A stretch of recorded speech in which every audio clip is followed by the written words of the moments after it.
No livro de Jó, no capítulo 1, versículos 6 a 22, descreve-se um evento crucial. Um dia, os anjos vieram apresentar-se diante do Senhor, e Satanás também veio com eles.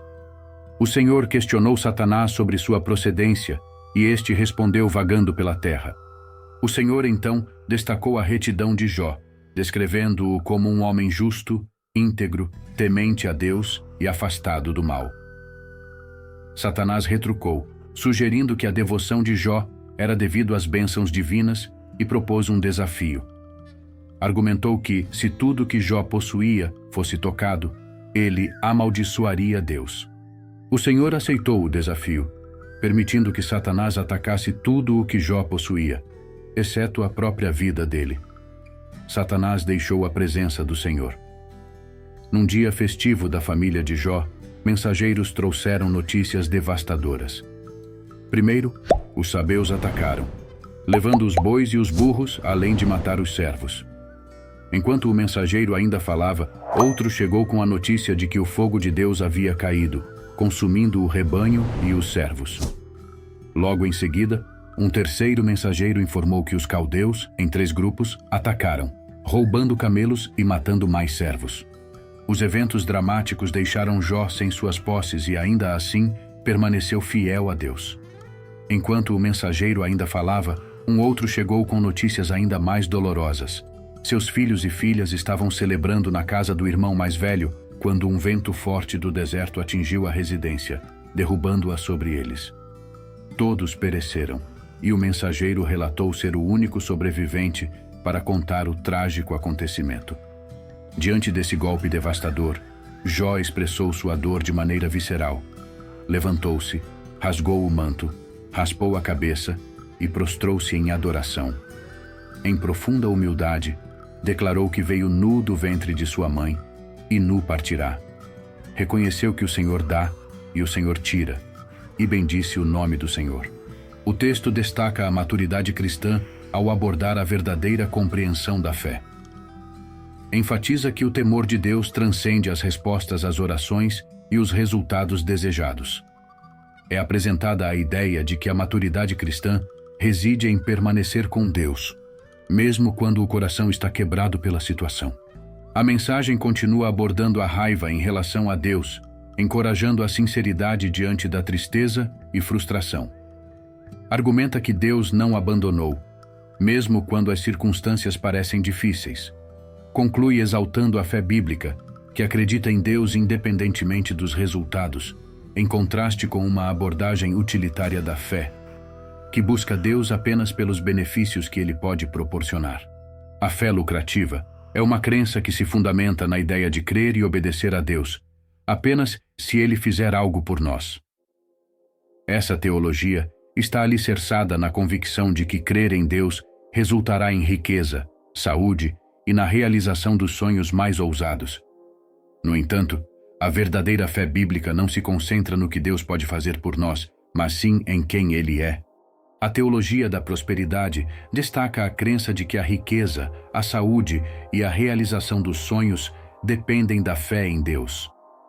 Muitos pregadores enfatizam a importância de crer em Deus para receber respostas às orações e alcançar uma vida próspera.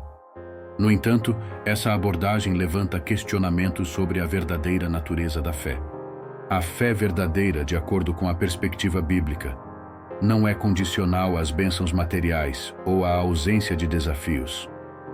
A fé dos 3 jovens hebreus e de Jó exemplifica uma confiança inabalável em Deus, independentemente das circunstâncias. A verdadeira fé não é baseada no que Deus faz, mas na compreensão profunda de quem Ele é. A adoração genuína é o reconhecimento da grandeza de Deus, independentemente das circunstâncias da vida. Saber que Ele merece louvor e honra, independentemente dos altos e baixos, é uma expressão de uma fé sólida. A verdadeira fé vai além das bênçãos tangíveis, buscando agradar a Deus em todos os momentos, mesmo diante dos desafios e erros pessoais. Portanto, a reflexão sobre a fé lucrativa destaca a importância de uma fé autêntica, que transcende as expectativas de recompensas materiais. A verdadeira adoração está enraizada no conhecimento íntimo de quem Deus é e no desejo de agradá-lo, não importa o que a vida reserve. Hoje, quero que você descanse em seu relacionamento com o Senhor. Satanás tenta retratar Deus como uma divindade distante, a milhões de milhas de distância. Ele tenta pintar a imagem de Deus como uma divindade que observa você, esperando pela primeira oportunidade de cortá-lo como um filho rebelde. Que tipo de pai Deus seria se fizesse isso? A Bíblia descreve Deus como amoroso. Ele ama você. Ele realmente te ama. Escute bem, Satanás não pode mudar o fato de que Deus te ama. No entanto, o que Satanás faz é tentar mudar sua percepção de Deus. Ele tenta fazer você sentir que, em um dia, Deus o ama, mas no próximo, ele não o ama. Isso não é verdade. Deus te ama constantemente. Descanse na garantia do Senhor. Deus Todo-Poderoso está dizendo a você hoje: eu te amo. Eu amo você. Satanás teme aqueles que sabem que Deus os ama. Ele teme aqueles que andam fiel e retamente com Deus. Satanás teme os cristãos maduros, aqueles que podem passar pelo fogo da vida e ainda permanecem fiéis. Lembre-se, Satanás não pode causar nada de negativo em sua vida, a menos que Deus permita. Portanto, descanse na certeza de que, com Deus ao seu lado, você é mais forte do que qualquer adversidade. Satanás teme os cristãos maduros, aqueles que confiam inabalavelmente no amor e na proteção de Deus. Continue a andar com fidelidade, mesmo quando enfrentar desafios, porque é isso que Satanás realmente teme. Satanás odeia aqueles que não estão constantemente choramingando, os santos que não se entregam ao lamento contínuo. Os verdadeiros cristãos não são os que começam a lamentar ao primeiro sinal de problema, questionando se Deus ainda os ama. Os cristãos reclamões são aqueles que, diante das dificuldades, começam a duvidar do amor de Deus, murmurando e se queixando. No entanto, Satanás não teme esses cristãos chorões, pois eles não representam cristãos maduros.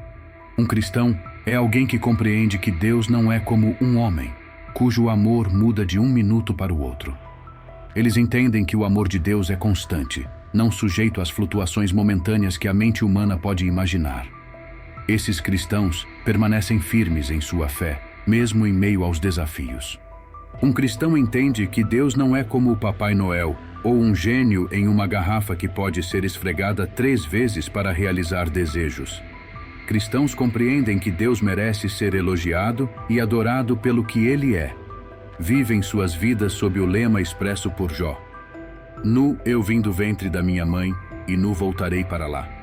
O Senhor deu e o Senhor tirou. Bendito seja o nome do Senhor. Quando Deus responde às suas orações, um cristão bendiz o nome do Senhor. Quando Deus não responde às orações, bendito seja o nome do Senhor.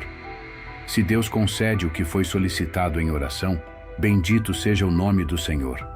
E mesmo quando Deus permite que coisas negativas aconteçam, bendito seja o nome do Senhor.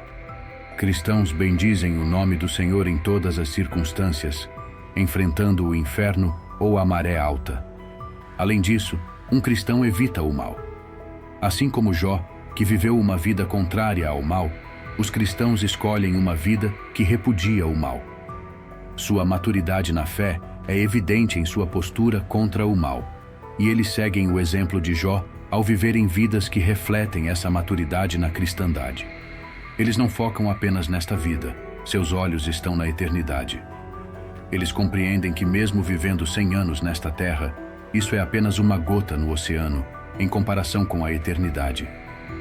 Também têm plena consciência do amor de Deus e confiam que Ele nunca os abandonará. A Bíblia declara claramente que Deus nunca abandona nem desampara o seu povo. Cristãos entendem isso ao olhar para o exemplo de Jó. Jó, um homem maduro em sua fé, enfrentou inúmeras adversidades e perdas. Ele perdeu tudo, mas mesmo assim, nunca abandonou sua fé em Deus. Embora questionasse as circunstâncias e não entendesse por que essas tragédias estavam acontecendo, ele permaneceu fiel a Deus. Mesmo quando sua esposa o encorajou a amaldiçoar a Deus, e seus amigos insistiam que ele devia ter cometido algum pecado terrível para merecer tal sofrimento, Jó manteve sua confiança em Deus. Jó expressou sua profunda fé ao declarar: ainda que ele me mate, nele eu confiarei. Mesmo diante do sofrimento e da aparente ausência de sentido em sua situação, Jó não abandonou sua confiança em Deus. No final, Deus se revelou a Jó, mostrando que o amava incondicionalmente. Deus restaurou tudo o que Jó havia perdido. Isso ilustra que, apesar das provações, Deus nunca abandona seus filhos. Nós devemos entender que o amor de Deus é constante e que Ele não os abandonará, mesmo nos momentos mais difíceis. Satanás tem medo daqueles que mantêm essa confiança inabalável no amor de Deus.